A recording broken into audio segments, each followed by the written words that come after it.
اور سلمان فارسی نانو وہ صحابی ہے جو ایرانی اور نسل تھے، ان کے والد مجوسی تھے. ان کی کہانی بھی سن لیجئے. سلمان فارسی نانو کی کہانی ان کی اپنے زبانی. وہ کہتے ہیں کہ میں جب تھوڑی عمر میں بڑا ہوا نا، میرا والد امیر آدمی تھا اور آتش پرست تھا.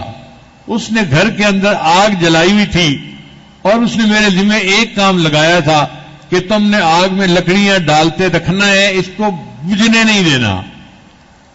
1,000 تک آگ جلتی رہتی تھی، 1,000 سال تک آگ نہیں بجھتی تھی، جلاتے رہتے تھے. وہ کہتے ہیں کہ میرے والد نے مجھے لڑکیوں کی طرح گھر میں بند رکھا ہوا تھا، باہر نکلنے نہیں دیتا تھا کہ کوئی اس کو گمراہ نہ کر دے. اور گھر میں رہتے ہوئے بس ایک ہی کام تھا، لکڑیاں ڈالتے رہو اور آگ جلاتے رہو. میرا بڑا دل چاہتا تھا میں بھی باہر نکلوں اور باہر کی دنیا دیکھوں.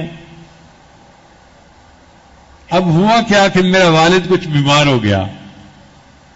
والد کی زمینیں تھیں تو ان زمینوں سے اس نے پیسے لینے ہوتے تھے جو وہاں کام کرنے والے لوگ ہوتے ہیں. تو مجبوراً والد نے مجھے بھیجا، بھئی میری طبیعت ٹھیک نہیں ہے، تم جاؤ اور جا کے وہاں سے پیسے لے کے آؤ.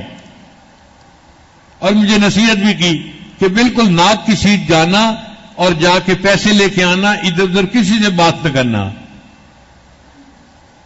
وہ کہنے لگے میں نکلا اور میں اپنے کام کے لیے جا رہا تھا. راستے میں مجھے ایک عیسائی پادری مل گیا، راہب مل گیا. اس نے مجھے سلام کیا. اس کے سلام کا انداز مجھے اچھا لگا. میں نے اس سے بات کرنی شروع کر دی. اس نے مجھے عیسائیت کے بارے میں بتایا. اب عیسائیت اس وقت جو ایک صحیح دین تھا تو کہنے لگے مجھے اس کی باتیں اچھی لگیں کہ یہ دین زیادہ بہتر ہے بنسبت آپ کو خدا ماننے کے. تو اب میں بھی بہانے سے گھر سے نکلتا اور اس راہب سے ملتا اور اس کی باتیں سنتا. راہب نے میری اچھی خاصی ذہن سازی کر دی تھی اور میں آتش پرستی کو چھوڑ کے ذہنی طور پہ عیسائیت کو تسلیم کر چکا تھا. اب ایک دن مجھے ابو نے کہا بیٹا تم جاتے ہو تو بڑی دیر لگا کے آتے ہو، مجھے تم پہ شک پڑنے لگ گیا ہے، اب میں تمہیں باہر نہیں بھیجوں گا. تو میں سمجھ گیا کہ اب یہ چانس بھی ختم ہونے لگا. میں نے راہب کو بتایا.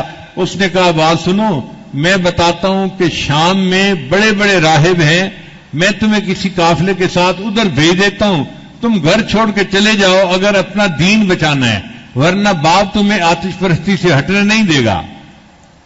وہ کہتے ہیں کہ میں نے فیصلہ کر لیا، مجھے جو مرضی چھوڑنا پڑے، گھر بار چھوڑنا پڑے، ماں باپ چھوڑنے پڑے، میں دین کی خاطر سب کو چھوڑ دوں گا، اللہ کی خاطر سب کو چھوڑ دوں گا.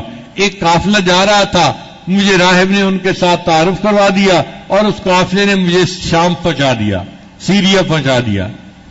وہاں ایک راہب کے پاس میں گیا جو میرا استاد بنا، مگر وہ بوڑھا تھا. چند مہینوں کے بعد یا چند سالوں کے بعد وہ فوت ہونے لگا. جب فوت ہونے لگا تو میں نے رونا شروع کر دیا. میں گھر بار چھوڑ کے اتنا دور آیا تھا علم حاصل کرنے کے لیے، اور استاد جی آپ کی وفات کا وقت قریب ہے، میرا کیا بنے گا؟ اس نے کہا تم فکر نہ کرو، میں تمہیں ایک اور راہب کا نام بتاتا ہوں، میرے بعد اس سے علم حاصل کر لینا. تو میں اس کے پاس چلا گیا. وہ بھی بوڑھا تھا. چند مہینے کے بعد اس کی بھی وفات کا وقت قریب آ گیا. میں پھر رونے لگا کہ بھئی میرا کیا بنے گا، مجھے تو علم نہ ملا. اس نے کہا میں ایک بڑے راہب کا نام بتاتا ہوں. کہنے لگا اس نے بڑے راہب کا نام بتایا. وہ بھی بوڑھا تھا. میں اس کے پاس گیا تو میں نے دیکھا کہ اس نے سونے چاندی کے زیورات اور اینٹوں کو چھپا چھپا کے رکھا ہوا تھا. وہ بھی دنیا دار بندہ تھا، دیندار نہیں تھا.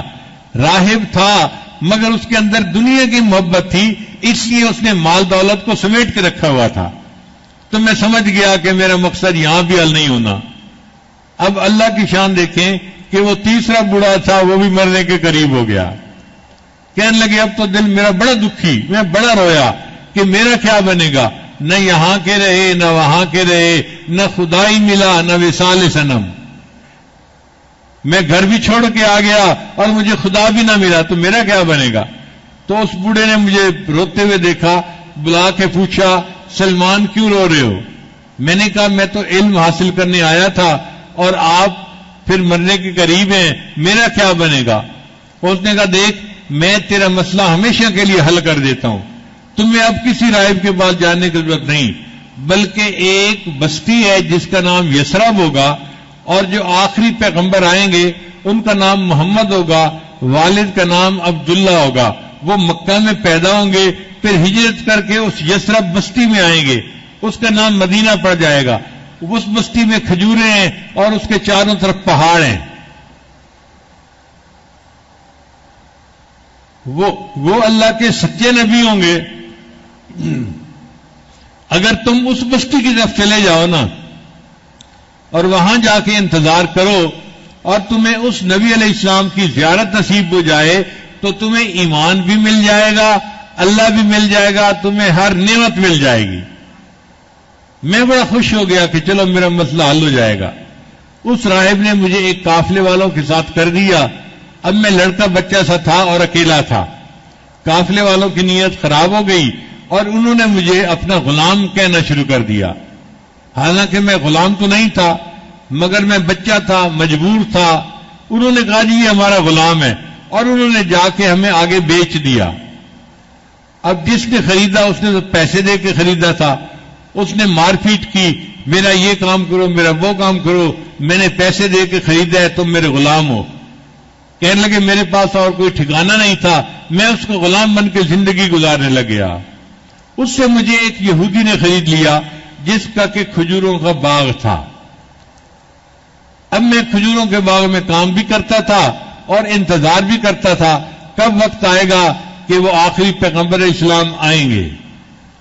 کہنے لگا ایک دن اس یہودی مالک کا دوست آیا اور اس کے ساتھ باتیں کر رہا تھا۔ اس نے کہا جاء الرسول، کہتے ہیں یہ لفظ میں نے سنا تو میں نے تو کھجور کے اوپر سے وہیں سے چھلانگ ہی لگا دی نیچے، اور میں بھاگا ہوا آیا اور میں نے آ کے اپنے مالک سے پوچھا کہ رسول سے کیا مراد ہے، کون آئے ہیں؟ اس نے ایک تھپڑ لگایا، اس نے کہا جا تو کھجوریں جو ہے نا وہ جا کے توڑ، تیرا کیا کام اس بات سے؟ کہنے لگا میں نے تھپڑ بھی کھایا اور آ کے پھر کام بھی کرنے لگ گیا، میں صبح سے لے کے شام تک کام کرتا تھا۔ اس نے کہا جو کام کا وقت ہے اس میں تم کوئی بات اور نہیں کر سکتے، کام کرو میرا، تم میرے غلام ہو۔ کہنے لگا جب چھٹی ہوئی اب میرا دل مچلنے لگا وہ کون رسول ہیں اور ان سے میری ملاقات کیسے ہو سکتی ہے۔ مجھے پتہ چلا کہ وہ قباء میں تشریف لائے ہوئے ہیں ہجرت کر کے، تو میں بھی قباء پہنچ گیا۔ کہتے ہیں جب میں نے چہرہ انور دیکھا میرے دل کو تسلی ہو گئی، مگر مجھے راہب نے 3 نشانیاں بتائی تھیں۔ پہلی نشانی کہ وہ صدقے کی کھجوریں استعمال نہیں فرمائیں گے۔ کہنے لگا کہ میرے پاس اچھی کوالٹی کی کچھ کھجوریں تھیں اپنے باغ کی، میں نے نبی علیہ السلام کو پیش کی تو نبی علیہ السلام نے پوچھا یہ کھجوریں کس لیے ہیں؟ میں نے کہا جی صدقہ کی ہیں۔ نبی علیہ السلام نے فرمایا میں صدقہ کی کھجور استعمال نہیں کرتا۔ میری پہلی نشانی پوری ہو گئی۔ پھر دوسرے دن میں اور کھجوریں لے کے چلا اور میں نے نبی علیہ السلام کو آ کر پیش کی، پوچھا کس لیے لائے ہو؟ میں نے کہا حضرت ہدیہ ہے۔ تو نبی علیہ السلام نے وہ کھجوریں خود بھی کھائیں اور دوسرے صحابہ کو بھی کھلائیں۔ میں نے کہا دوسری نشانی بھی پوری ہو گئی۔ اب تیسری نشانی جو تھی وہ نبی علیہ السلام کی مہر نبوت کی تھی کہ آپ کی پشت مبارک پہ بائیں طرف جو ہے وہ مہر نبوت ہوگی۔ کہتے ہیں کہ میں نبی علیہ السلام کو ملنے کے لیے آیا تو نبی علیہ السلام بقیع الغرقد قبرستان کے اندر تشریف فرما تھے اور آپ نے ایک چادر اوڑھی ہوئی تھی۔ اب میں آیا جب نبی علیہ السلام کے قریب پہنچا تو نبی علیہ السلام نے میری نیت کو پہچان لیا، فرمایا آؤ جس مہر نبوت کو دیکھنے کے لیے آئے ہو میں تمہیں دکھا دیتا ہوں۔ نبی علیہ السلام نے چادر ہٹائی اور میں نے مہر نبوت کو آنکھوں سے دیکھ لیا۔ پھر میں نے کہا اے اللہ کے نبی صلی اللہ علیہ وسلم میں نے 3 نشانیاں دیکھ لی ہیں، میں کلمہ پڑھ کے مسلمان ہونا چاہتا ہوں۔ میں مسلمان بن گیا۔ اب مجھے یہودی کی نوکری کرنی پڑتی تھی اور نبی علیہ السلام کی خدمت میں بھی آنا پڑتا تھا، تو میں بڑا تنگ ہوتا تھا۔ میں نے کہا اے اللہ کے نبی صلی اللہ علیہ وسلم میں کیا کروں، میں تو برا پھنسا ہوا ہوں۔ نبی علیہ السلام نے فرمایا تم جاؤ اور اپنے مالک کے ساتھ مکاتبت کر لو، لکھ پڑھ کر لو، ڈیل کر لو کہ کتنے پیسے لے گا اور تمہیں آزاد کر دے گا، اور فرمایا کہ جو شرط بھی وہ لگاتا ہے اس کی شرط مان لینا اور معاملے کو طے کر لینا۔ میں گیا اور میں نے جا کے یہودی مالک کو کہا کہ بھئی آپ مجھ سے پیسے لے لیں اور مجھے آزاد کر دیں۔ وہ بھی خرانٹ آدمی تھا، کہنے لگا میں تمہاری جلدی جان نہیں چھوڑوں گا۔ میں نے کہا کتنے پیسے لوگے؟ کہنے لگے اتنے اوقیہ سونا لوں گا۔ اب وہ پتہ نہیں کوئی بہت زیادہ سونا تھا، اور ایک غلام کے لیے اتنا سونا دینا وہ تو مشکل کام تھا۔ کہنے لگا اور اس کے علاوہ ایک اور شرط بھی ہے، اور وہ یہ کہ تم کھجوروں کا ایک باغ لگاؤ اور اس میں 300 درخت ہوں، جب وہ درخت پھل لینے لگ جائیں گے تب میں تمہیں آزاد کروں گا۔ یہودی کا خیال تھا کہ کھجور لگائی جاتی ہے تو وہ 3-4 سال کے بعد جا کے پھل دیتی ہے، تو 3-4 سال تو یہ ویسے ہی بنا رہے گا، سونا بھی دے گا، درخت بھی لگائے گا، اور 3-4 سال اس کی خدمت بھی کرے گا۔ جب باغ پھل دینے والا ہوگا پھر میں اس کو آزاد کر دوں گا، مجھے اتنا پھل ملے گا، پھر مجھے غلام کی کیا ضرورت ہے، کوئی اور خرید لوں گا۔ تو اس نے بڑا عقل مند بن کے یہ شرطیں طے کر دیں۔ کہتے ہیں کہ میں نے نبی علیہ السلام کو آ کے بتایا، اے اللہ کے نبی صلی اللہ علیہ وسلم، اس نے تو اتنے اوقیہ سونا مجھ سے مانگا ہے۔ نبی علیہ السلام نے فرمایا اچھا۔ اتنے میں ایک صحابی آئے اور انہوں نے اللہ کے نبی صلی اللہ علیہ وسلم کے خدمت میں سونے کی ایک ڈلی پیش کی۔ نبی علیہ السلام نے اس کو قبول کر لیا اور وہ ڈلی مجھے دے دی، اور مجھے کہا کہ سلمان تم جاؤ اور اپنے مالک یہودی سے کہو کہ تم اس کا وزن کر لو، جتنا وزن چاہتے ہو اس کا وزن اتنا ہی ہے۔ حالانکہ وہ دیکھنے میں تو چھوٹی نظر آتی تھی، لیکن اتنی بھاری بن گئی کہ جب یہودی نے اس کو تولا تو جتنی شرط تھی اتنے اوقیہ سونا وہ موجود تھا۔ اس نے کہا اچھا ایک شرط پوری ہو گئی، اب دوسری شرط پوری کرو کہ 300 کھجوریں تم لگاؤ، جب وہ پھل دیں گی تب میں تمہیں آزاد کروں گا۔ میں نے آ کے نبی علیہ السلام کو بتایا تو نبی علیہ السلام نے صحابہ کو فرمایا کہ بھائی تم اپنے اپنے باغوں میں سے 300 کھجوروں کے پودے جمع کر دو سلمان فارسی کے لیے، یعنی سکر جو ہوتے ہیں نا وہ لاؤ اور اکٹھے کر دو۔ وہ 300 سکر آ گئے اور نبی علیہ السلام نے سلمان فارسی کو فرمایا کہ گڑے تم کھود دینا، جب لگانے کا وقت ہو تو مجھے بھی بتا دینا۔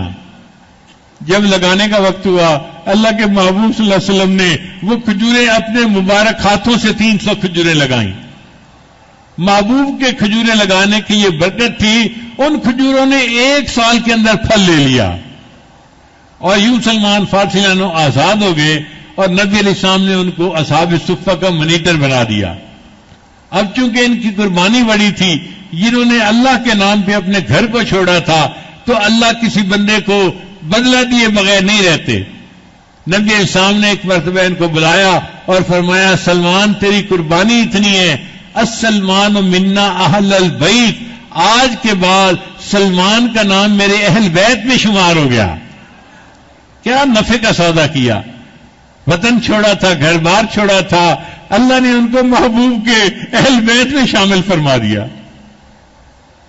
پھر نبی علیہ السلام نے ان کی طرف دیکھ کر کہا اگر ہدایت ثریا ستارے پر ملا کرتی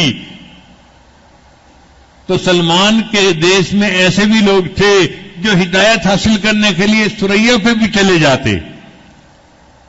علماء کرام نے کہا ہے کہ اس سے مراد امام اعظم ابو حنیفہ رحمۃ اللہ علیہ ہیں، وہ بھی فارسیوں نسل تھے، اور واقعی اللہ نے بھی ان کو ایسا علم عطا فرمایا تھا۔ تو دیکھیں اللہ نے پھر سلمان فارسی عنہ کو کیا نعمت عطا فرمائی۔ وہ عشاء کے بعد نبی علیہ السلام کے ساتھ بیٹھ کے اللہ کی معرفت کی باتیں کرتے تھے، گھنٹہ گھنٹہ 2 گھنٹہ بیٹھے رہتے تھے، حتیٰ کہ امہات المومنین ان سے دل کے اندر بوجھ محسوس کرتی تھی، یہ کون اس وقت مہمان آ گیا، یہ ٹائم تو بیویوں کا ہوتا ہے، اور یہ خدا کا بندہ ہمارا ٹائم بھی نبی علیہ السلام کو مصروف رکھتا ہے۔ اپنی زبان میں عورتیں جیسے بات کرتی ہیں نا سمجھنے کے لیے، تو اپنی زبان میں سمجھانے کے لیے کہہ رہا ہوں کہ عورت کہتی تھی پتہ نہیں یہ نبی علیہ السلام کو کہاں سے سہیلی مل گئی ہے، ہر وقت ہی پاس بیٹھا رہتا ہے اور ہمارا ٹائم بھی یہ لے جاتا ہے. نبی علیہ السلام ان سے معرفت کی ایسی باتیں کرتے تھے اور وہ بھی خوب اللہ کا ذکر کرتے تھے. اور چونکہ اللہ کا ذکر کرتے تھے، مراقبہ تھا، آنکھیں بند رکھتے تھے، دوسرے لوگ سمجھتے تھے یہ سویا ہوا ہے. کبھی بیٹھے ہوئے سو رہے ہوتے تھے، کبھی لیٹے ہوئے سو رہے ہوتے تھے. اسی لیے ان کے جو دو ساتھی تھے انہوں نے ان کی غیبت کی تھی کہ سلمان کو تو بس سوئے رہنے کی فکر لگی رہتی ہے اور یہ چاہتا ہے کہ میرا خیمہ دوسرے لوگ لگائیں اور میرے سارے کام دوسرے لوگ کریں، جس کی وجہ سے ان کو بھوک لگی اور نبی علیہ السلام نے ان کو کلی کرنے کے لیے کہا تو ان کی دانتوں میں سے گوشت کے ٹکڑے نکلے ہوئے تھے. وہ غیبت کوئی اور نہیں تھی، یہی تھی. انہوں نے سلمان لان کے بارے میں کہا تھا اس کو تو بس ہر وقت سوتے رہنے کا کام ہے اور یہ کہتا ہے کہ ہمارے سارے کام دوسرے کر دے، میں سویا رہوں مجھے کوئی نہ چھیڑے. پوسٹی بنا رہتا ہے، سویا رہتا ہے، لیٹا رہتا ہے. یہ غیبت تھی. اس لیے شریعت نے کہا وَلَا يَغْتَبْ بَعْضُكُمْ بَعْضًا، تم میں سے کوئی ایک دوسرے کی غیبت نہ کرے. یہ غیبت حقوق العباد میں سے بھی ہے اور حقوق اللہ میں سے بھی ہے. اللہ کی بھی نافرمانی ہے اور حقوق العباد کی بھی نافرمانی ہے. اس لیے جو غیبت کرے گا یا سنے گا اس کو قیامت کے دن اس بندے کو حق دینا پڑے گا، مطمئن کرنا پڑے گا اور مطمئن ہوگا نیکیاں لے کر. اب ہو سکتا ہے کہ اس لینے والے کے اپنے گناہ بہت زیادہ ہوں، تو جب اس کو نیکیاں مل رہی ہوں گی تو وہ تو کہے گا جی نہیں مجھے تو اور چاہیے، اور دیں گے، وہ کہے گا نہیں مجھے تو اور چاہیے. وہ اپنے گناہوں کو دیکھ رہا ہوگا کہ اتنا میرے سر پہ بوجھ ہے، اس سے نیکیاں زیادہ ہونی ہیں، اب مجھے لینے کا موقع مل گیا، میں کیوں ہاں کروں کہ میں مطمئن ہوں. حتیٰ کہ اس کی ساری نیکیاں اس کو دے دی جائیں گی اور پھر بھی وہ مطمئن نہیں ہوگا اور کہے گا جی میرا مطالبہ ہے، مجھے تو میرا حق نہیں ملا، مجھے تو اور نیکیاں چاہیے. پھر فرشتے کہیں گے اچھا اور نیکیاں تو تجھے مل نہیں سکتی، ہم یہ کرتے ہیں تیرے گناہ لے کر اس غیبت کرنے والے بندے کے سر پہ رکھ دیے جاتے ہیں. چنانچہ اس کے گناہ اٹھا کے اس غیبت کرنے والے کے سر پہ رکھ دیے جائیں گے. آیا تھا نیکیوں کے پہاڑ لے کر اور قیامت کے دن گناہوں کے پہاڑ اس کے سر پر لد گئے اور اس کی نیکیاں سب دوسروں میں تقسیم ہو گئی. یہ ہے بندہ جو قیامت کے دن کا فقیر اور حسرت کے قابل بندہ ہے. اللہ تعالیٰ نے غیبت کے گناہ سے محفوظ فرمائے.